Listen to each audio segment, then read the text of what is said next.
Hey folks, E-King here, and I'm putting together this quick video because there's a couple of things that I want you to see and check out.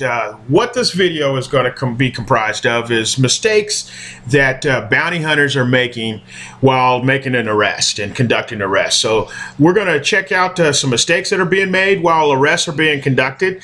We'll see what Dr. Phil has to say about some of these mistakes. We'll let him weigh in on the topic, and then I'm going to show you how you can avoid these mistakes while making arrests, and at the same time hopefully you'll be able to make some huge profits and get more results from your current bail bondsmen and clients as well. Before we get into this video though, let me put my little disclaimer out here.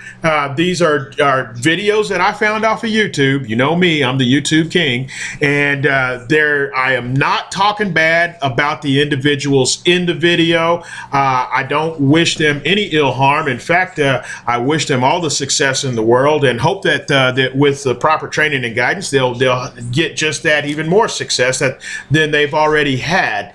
All I am doing is pointing out some mistakes that were being made in the video while they were doing the arrest. I'm not talking about the individuals, I'm talking about the procedures. Does that make sense? Okay, and then we're going to watch a couple of other videos where the mistakes, where there weren't so many mistakes, and actually the arrests were good arrests. So without further ado, let's just get right into the video.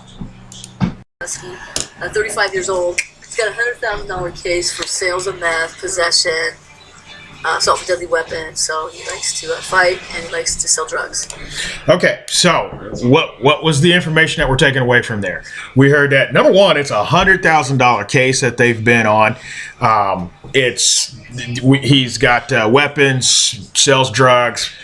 Sounds like not the most of savory characters. And what this whole video is about, what this little commercial is about that I'm doing for you, is I want you to see how not to go and arrest your fugitive. Now, since I've said that, and I know I'm going to catch all kinds of heat rounds for saying this by these gals here, or in the past on some previous cases, and normally we do things okay and everything is good. This particular case though, I'm not talking about them, I'm just talking about how a situation could have been done different. What was good, what was bad, and where are the areas of opportunities that we can make it better, make a good thing better, okay? So that's my whole goal and intent. I'm not necessarily bashing this company or don't know anything about their operations. I'm just telling you what I am viewing as a viewer of watching this particular video that's posted up here on YouTube. And we're going to do that with a few of these videos in this lesson. And I'm going to show you again what not to do, and then we're going to take a look at some other things that aren't such a bad idea. So let's just go. So I called him up, and I have him here. I'm going to fast forward to the good stuff. Who met him originally in his photograph. So show up. On. So after here we go into the Arby's place.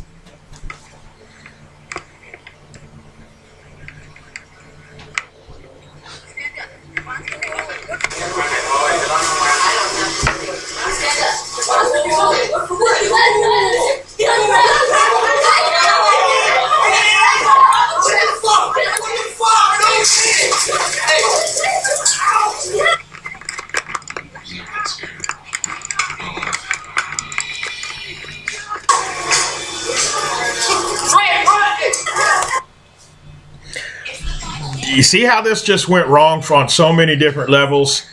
First of all, the guy, I didn't see anybody identify themselves. Apparently, everybody's supposed to know just because who they are, and they always wear pink. They're the lipstick bounty hunters in pink, and that's just going to make your client comply and do whatever you say. Regardless of what your uniform is or what you look like, if you fail to properly identify yourself, first and foremost, we didn't come in that proper level of force, okay? You need to, there's 4 different levels of force that we always go into whenever we're making an arrest. Whenever you're making an arrest, you need to be in that first, you are always in that first level of force. Okay, that first level of force is verbal commands. She did somewhat tell the guy to stand up, but what should have been done was, hey, I'm so-and-so, you are, identify him, you are so-and-so, you need to get up now. Put your hands in the air, do it now. None of that happened. It was just, hey, stand up and let's start shocking the guy.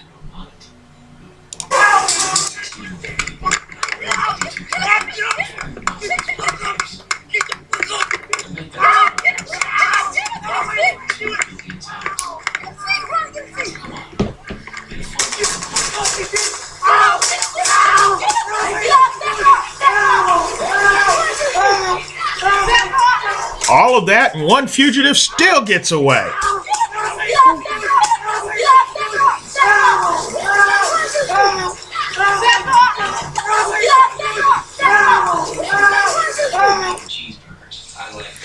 Okay, let's fast forward just a little bit. We done seen that enough times, right? Makes it in his car, okay. If you want to watch the whole video in its entirety, you can catch it any one of these. Just Google them on YouTube. I guess you would actually not Google them, but YouTube them, right? Okay, that's what not to do when you're on $100,000 bounty. What's the booty for that? 10%. So we're talking about $10,000. You know, we just man, it seems like I'm going to really give this a little bit more thought. If that's the case, probably wasn't necessarily the booty on this probably wasn't 10,000. I think I saw that was the bondsman actually sitting there. You know, so there's a little bit of cat and mouse and bait and switch if you're going on there. Man, I'm telling you, this particular arrest just is wrong on so many different levels. Wrong. But let's go on and let's look at this next arrest here and see what it's about. Okay, in this next video, I want you to see how not only are we trying to affect, or what we call in the business affect, which is make an arrest. That's the legal term for it. We're going to affect arrest. And technically, if we really want to be 100% accurate, we do not make arrests. We conduct apprehensions. Okay, that's the difference between us and law enforcement. Of course, that's explained in full detail in training, in any kind of in-depth training. But anyway, I want this guy. This is another video that I located off of YouTube. It just by chance happens to be talking about the same gals we just saw in the previous video, which is the lipstick bounty hunters. And I'll let him explain the scenario and take it from here. Look at this and talk about it, because not many people know much about this. So lipstick bounty hunters was looking for a particular man, and they thought he was at this woman's residence. So you need to see the video, how they just terrorized her sister in her own home and her child. I'm going to go ahead and roll the clip.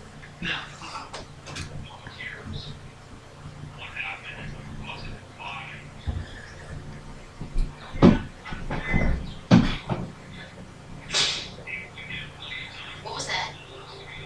What's the no, we just died.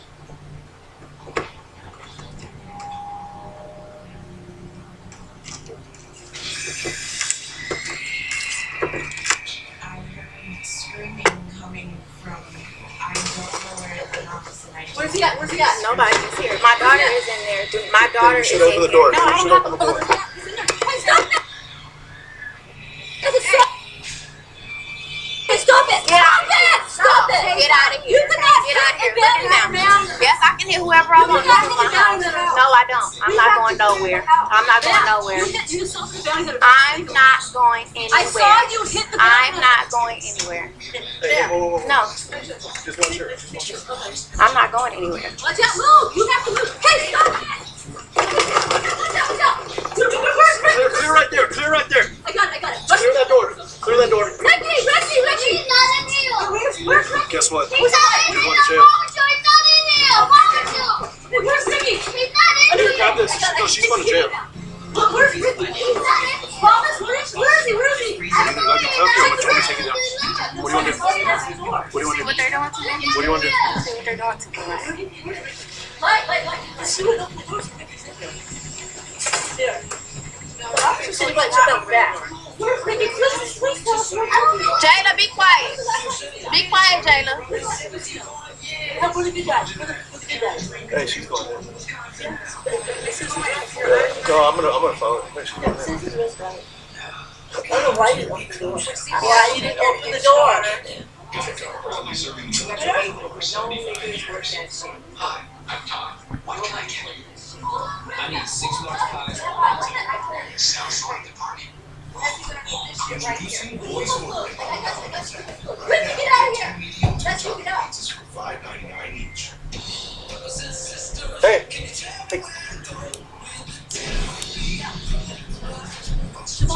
I'm just fast forwarding a little bit. You can watch it in its entirety if you want. Everybody in California is working on this case. I don't know. Is that clear over there? How do you get to the back door? Shavana, you know right down the door? You don't want to do the right thing? Turn him in? We know he was here. When did you leave? Here, take the bed. She's not going to ever give him up. Not even Okay, I'm just going to pause it there for a quick second. First of all, they obviously they knocked on the door. What is the purpose of entering the door and revealing yourself as a bail enforcement agent and/or bounty hunter if you don't know that the suspect is in there? You never come out of character, and we talk about that a lot in pretext. All right. See, they should have been coming in here in the form of a pretext. Their pretext is working undercover. That's when you work undercover, gather the necessary information of the whereabouts of your fugitive so that you can actually effect an successful apprehension. Okay. Obviously, there was no due diligence done prior to trying to make this arrest. It was, we're just going to go off of this paperwork, off of the information, or what we call in the business, the intelligence that we have on the paperwork, coming from the paperwork, and just go up to this house and harass the girlfriend. And because, sooner or later, if we harass her enough, she'll give up the information that we want. This is not bounty hunting. This is not how you arrest somebody. It's how you successfully harass somebody, though. Let's watch more. Someone check the bedroom. Shavana, please do the right thing and purge in Ricky. Ricky Lewis has a felony warrant. You're not going to turn him in. You're hardly a fugitive. You should have been there. Here's him, Sergeant. Come on. She won't want to go as well. Where's little Ricky? You call him little man. Let your daughter tell the truth since you don't want to. So where's your daughter? To her daughter. That's not cool. Yeah, absolutely. Here, Ronnie, grab my closet. I've never done that before, but Yeah, because all the complaints they get. Shavana, do the right thing. Where is it? Is there an attic up here? Is there an attic? Everybody saw Is there, Lisa, is there an attic up here? Hello?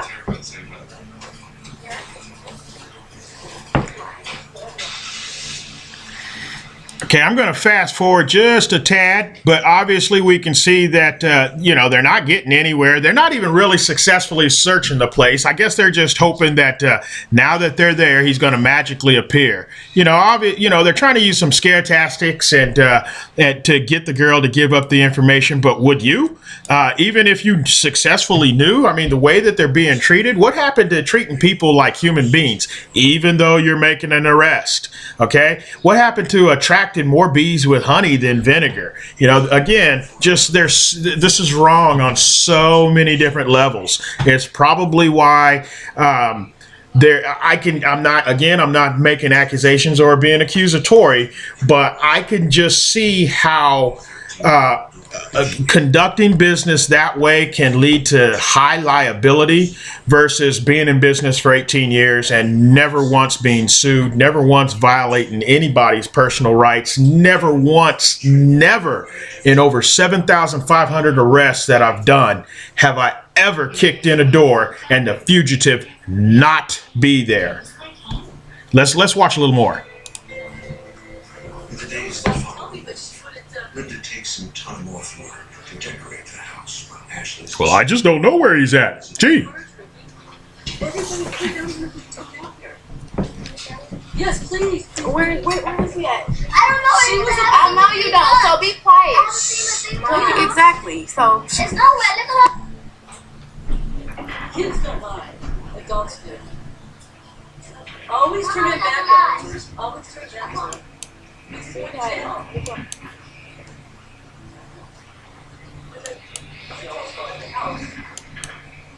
better.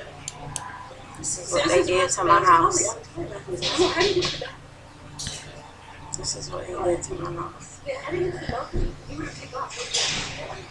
Welcome. Hi. My name is Emily. I'm down the street. I made you a pie bone. Thank you. I'm sure It's a big day. The little girl got to tell us what she really did. Oh, gee, now we got the police there. It's by 611. Now, if you watch that particular clip, first thing I saw was wrong with that is they kicked this woman's door in. They did not have any type of search warrant, and bounty hunters are not police officers. Police officers can't just bust in your house without a particular search warrant. All right, now hold up, swolled up. See, now on this part, again, I'm not talking about this guy either, not taking anything away from what he's doing. I think his main goal and intent is to talk about the arrest that they were making and how bad it was. And he is correct. It was wrong on so many different levels. I don't know if this guy is a bounty hunter or not. If he is, he's a misinformed one, because we are entitled. We do not need warrants. We do not need the only thing that we need is a contractual agreement between us and the bail bondsman. That's all that we need. We do not need police assistance. You can reference it back to a Supreme Court ruling of Taylor versus Tainter, 1872. Taylor versus Tainter, 1872. Okay. You can also reference it back to Nichols versus Ingersoll. Nichols versus Ingersoll. Go ahead and look those two Supreme Court rulings up. Those are the foundations. They do not still stand. Those are very old Supreme Court rulings, hundreds of years old. Okay. Obviously, things have been modified and adjusted since then. But where he's mistaken, and what is the common mistake with the people that aren't within the business are, especially when they see things like this, is saying that we cannot kick in the door without a warrant. That's not necessarily true. But what we should, just because we can, doesn't mean that we should. What we should do is absolutely know without a shadow of a doubt that the fugitive is in any dwelling that we decide to go in and take control of. Once we're not kicking in that door. See, and that's a difference of thinking of how they do business and how we operate within the bail enforcement network. When any property, I don't care if it's a church, a house, a restaurant like they showed in the previous one at Arby's, a shopping mall, and I've done all of the above. We go and we take control of that property.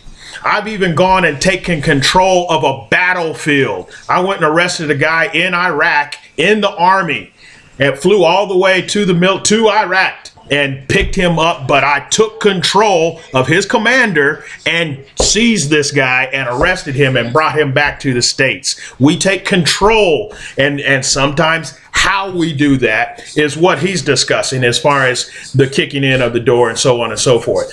But to put it simply, do we have the legal right to do so? Absolutely. And there's not a judge in the world that will overturn that. And only if you know exactly what you're doing exactly the right things, and you know how to articulate yourself while you're doing the right things. Let's look a little more at this. From a judge. So that was illegal right there. On the place, one of them, you heard me saying, well, you shouldn't be, trying to protect no nigga. You heard me saying like that? And then, the other one was saying toward the end, that, oh yeah, well he just, coming here for a booty call. So you sitting up here insulting this woman right in front of her child. When is it okay to illegal search a person's house and kick a person's door in? Now what if she had a gun sitting there waiting for him and start blasting on every last one of them? I mean, how would you feel? 1, 2 o'clock in the morning, these folks just busting up in your house, looking all over the place for a dude Bounty hunters are supposed to be entering people's premises like that. I know better than that. They can catch him, yes, but they can't go tear up an innocent person's house that has nothing to do with it. The guy has a felony warrant, not that woman. I will say he is absolutely correct in that regards. Okay, we can go into the defendant's dwelling. Okay, or and again, this is if any kind of formal training, they would know this. You can go into the defendant's dwelling, or when I was just talking about how we take control of such pieces of property, regardless of what that property description is, we can do that, and we can do it legally, but only if we know that if it has ties to the defendant, and we know that the defendant is at said piece of property at the time that we come and seize control over it. So I just wanted a little clarification there. That woman should take that case up with law enforcement and sue them for that. Because who's going to the house, do the right thing, you want to turn to me? Okay, I'm gonna pause it here. It looks like this guy is just talking some more about what the do's and don'ts are. You get the gist of from the arrest that the bounty hunter lipsticks or whatever they call themselves were doing. Not necessarily right. We can definitely do a few things better. Let's look at this this third one. I'm going to show you this third video here and get a different perspective of some other ways not to make the arrest. Okay, before we get into the other videos about some of these other arrests that's gone bad, let's see what Dr. Phil has to say about these lipstick bounty hunters.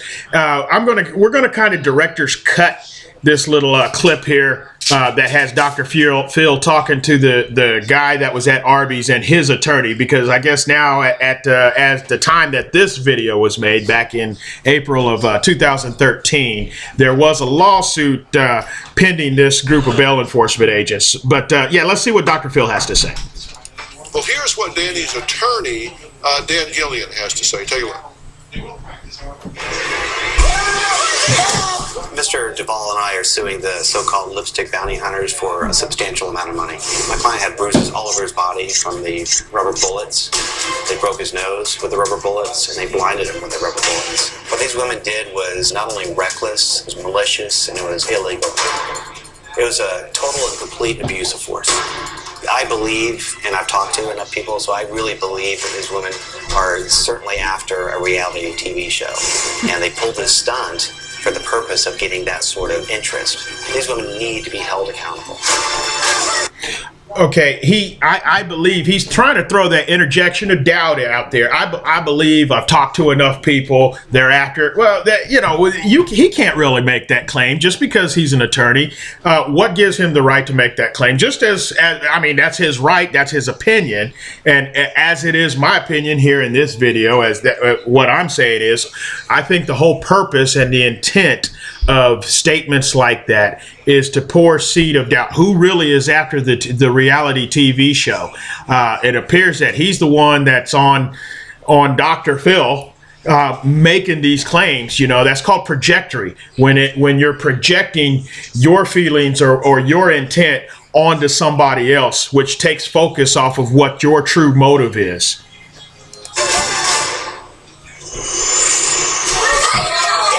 Lipstick bounty hunters should not be able to carry a weapon, carry a bounty hunter badge, wear a bounty hunter hat, or even remotely considered any type of enforcement, anything.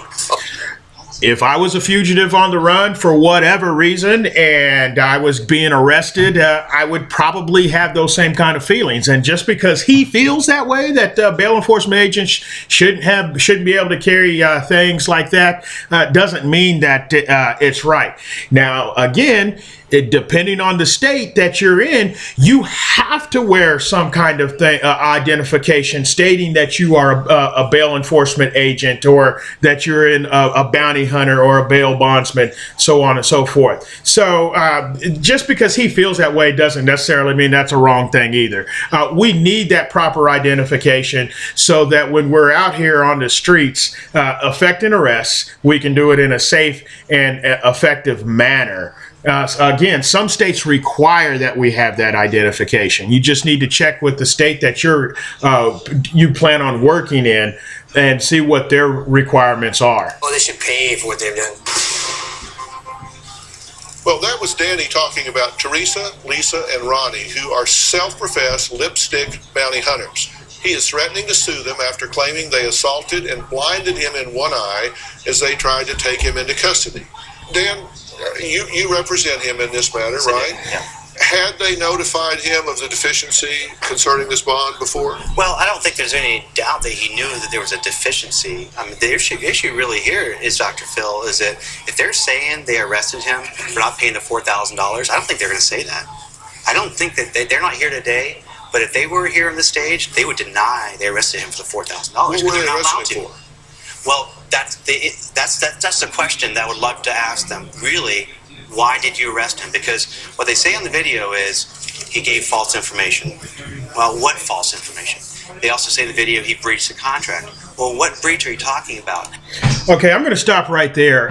He's saying that they cannot make the claim and saying that we cannot go and affect somebody due to owing back money or that breach of contract. Now, in the previous clip that we saw with the lipstick bounty hunters, I think they did allude to something about he breached the contract, and we're meeting under the false pretense that we need a thumbprint and need him to sign some more paperwork, and we're going to pick him up. Whatever it is, here's the deal: we do not need any reason to rearrest somebody and relieve themselves of the bond. Okay, the bail bondsman doesn't need a reason to relieve themselves from a bond. That's reason within itself.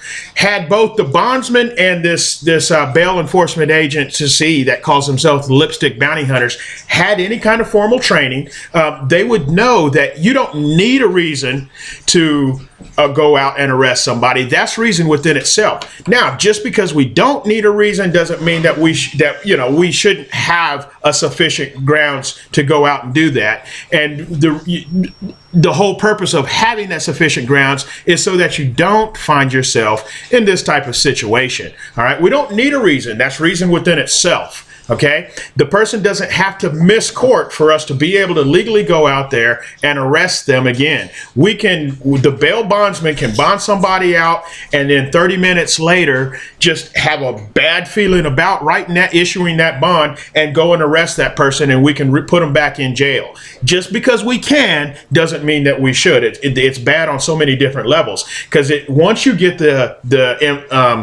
what's the word I'm looking for? Once you get the reputation as a bail bondsman, as the kind of bondsman that bonds people out, takes their money, and then puts them back into jail. Number one, the courts don't like it. You won't gain too many friends on the judge's side, and then it's just bad for business on the bail bond side. As soon as that word hits the street, hey man, don't mess with that bail bondsman. He's going to get you out of jail, take your money, and then lock you back up. You get a bad reputation in that regards as well.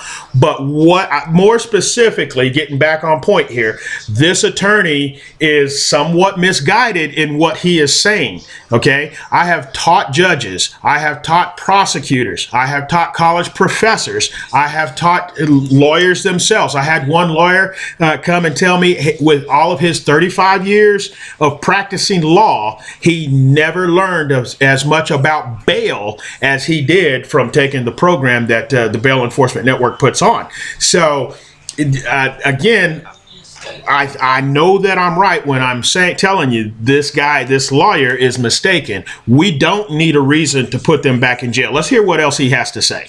I agree that breaching but not paying the $4,000 was a breach. I agree with that. But I also will tell you very clearly that's not proper grounds to make an arrest. If a bondsman decides he's going to let a person out on $1,000, that's what they did. That's the bondsman's fault. And she decided to hire these lipstick girls who basically do it for gas money. Why do these girls do it for gas money? Because they want to promote themselves on TV. So that's what this whole case is all about. They're trying to get an arrest. They're trying to make it sensational. And they did a great job of that. They go into a public setting with people around. Could have been hurt, could have been shot. They could do its public setting in pink, blaze up there, cameras in tow, and try to make an arrest for cameras. And that's what this is all about. They wanted to promote themselves. The Lipstick Bounty Hunters are ex-cops and identical twins Lisa and Teresa Gold and their sidekick, one-time corrections officer Ronnie Facciani. They post all their arrests on YouTube. Unconventional, for sure. Now Duval's lawyer claims they just want a reality show. If you were offered a TV show, you would take the offer of a TV show? Probably not. Because I'm not sure I believe you. They say that you're lying about your injuries. Have you had yourself an independent medical exam? Oh yeah, I was sitting right there, the doctor looking right at it. 3mm ulcer on the cornea. She writes it down, they take the images, and there's a detached retina. You can take the patch off. By the way, the patch is just for the light. It actually breeds infection. It shouldn't even be on his eye. But if you look at his eye, it's already gone lazy now because it can't focus on anything, and you can see it. Just look at his eye. You can see it's damaged. You can't fake that. We invited the Lipstick Bounty Hunters to appear on the show. They initially agreed, but then thought, you know, they didn't think they wanted to be here to validate his claims. They say his injuries are false, his claims are false, and they gave this statement. We are choosing not to appear as we are bounty hunters. We do this every day. No one case is more personal than the next. As a matter of fact, none of them are personal. It is not Lipstick that chooses to publicize or eat up airtime for personal gain or benefit. We will not entertain Mr. Duvall's claims, nor his counsel for that matter. We have other cases and interest in our future captures, as this is a never-ending job to clean up the streets of those. Okay, I'm going to stop right there. See, again, all of this could be null and void and a moot point. When you're making an arrest, number one, you're in that first lawful use of force, okay, that first lawful use of force is verbal commands. Your first lawful use of force is always accompanied with another use of force when effecting an arrest. All right, there's several different levels, but right now we're just going to talk about 1 and 2. Okay, that verbal command. You know, hey, do it now. Put your hands up. Do it now. Okay, that first level of force is always followed by another level of force, usually physical force. Okay, and then your physical force obviously is when you're going to have to put your hands on somebody. Very seldom do they just put their hands out in front of them and they ask you to put the handcuffs on. I've had that happen to me twice out of 7,500 arrests, but it's like I said, it's seldom.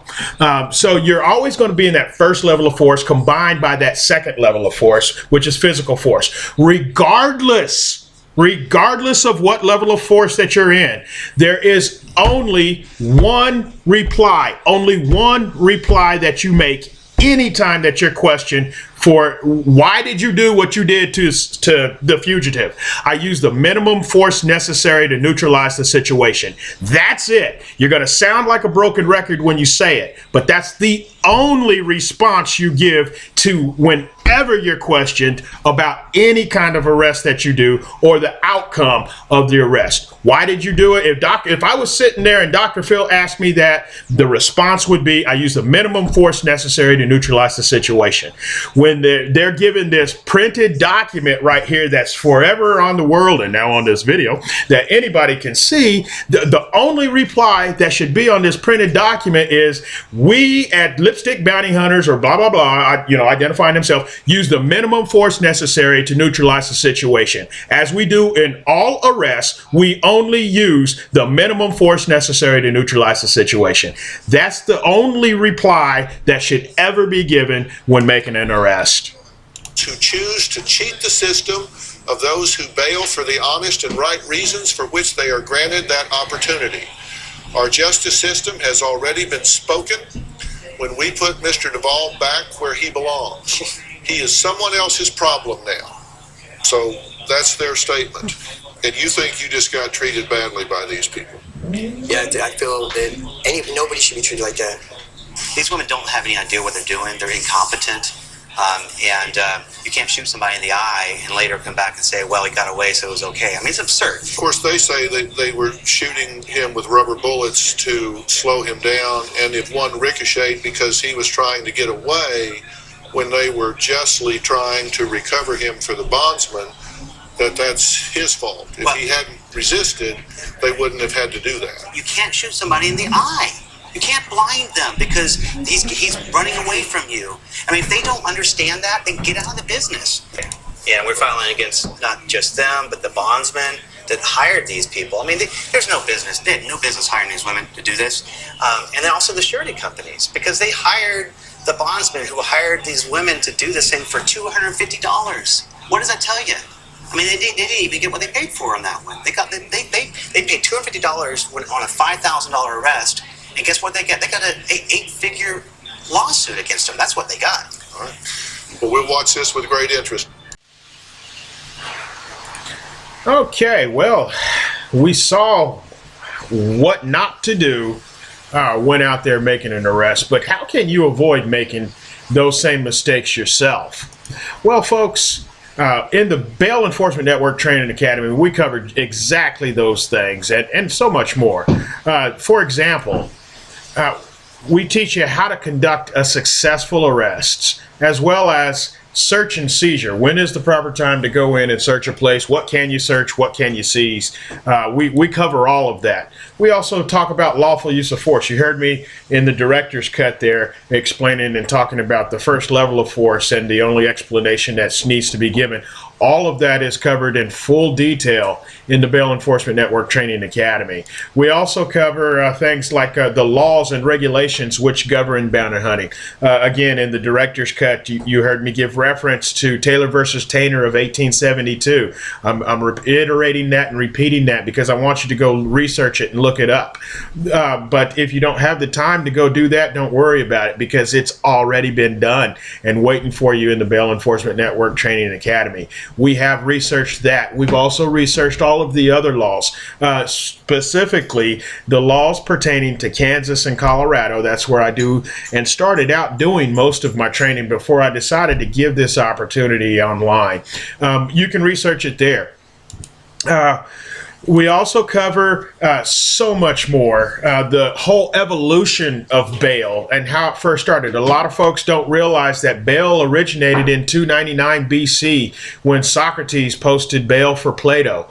So it makes that the second oldest recorded profession in world history. We've been around for a long time. We're not going anywhere. We talk about how bail has evolved from 299 BC into 1217, which is Magna Carta. And that was where we had a dynamic shift from the king's power to power to the people. That's where that saying comes from, more power to the people. Anyway, we talk about that whole evolution of bail and more specifically how it applies to the bail bondsman and the current bail professional in today's society. You can find out that and so much more training in the Bail Enforcement Network Training Academy. I've been very long-winded on this video, so the next video that comes up, we're going to discuss that and so much more. We'll not only talk a little bit more about search and seizure and proper arresting techniques, but we'll cover some other things that are waiting for you in the Bail Enforcement Network Academy. So until that next video comes up, just let me know if there's anything at all that I can do to help you in your business and beyond.